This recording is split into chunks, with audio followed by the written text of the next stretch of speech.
Alright, my friends, here it is, Saturday. I gave my friend a call. He came down, we opened this up, looked at it. They looked like they were all in the correct place. Everything looks good, except these two appear to be, he said they must be mislabeled.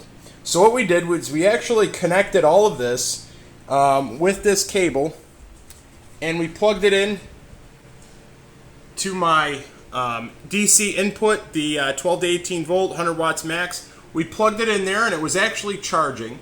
Right now we're powering a light bulb, just making sure it works and everything's all good, but it didn't trip anything. It actually said it was charging about 85 watts or 80 watts, which is great.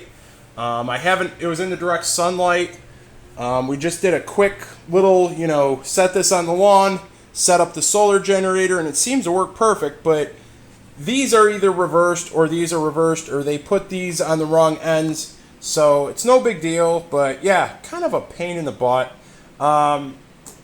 Make sure if you guys are connecting your solar panels or whatever, you guys do your homework and, make sure they're connected right, but I went and plugged this all in, and it was just there's a mislabel somewhere, either on these or, something isn't put on correctly. So it all worked. It worked great. It was charging and powering everything, no problem at all. So yeah, my buddy who's an electrical engineer came down, and he was all, doing his magic, getting into it. So yeah, apparently either BougeRV, they mislabeled these connections, or these connections are mislabeled, which I highly doubt, but I'm pretty sure BougeRV definitely put a plus on the minus and a minus on the plus. So after doing my homework, it seems like there was just a simple error in labeling. So don't let that disdain you from going out and getting a solar panel. It was fairly easy to hook up. We went through it.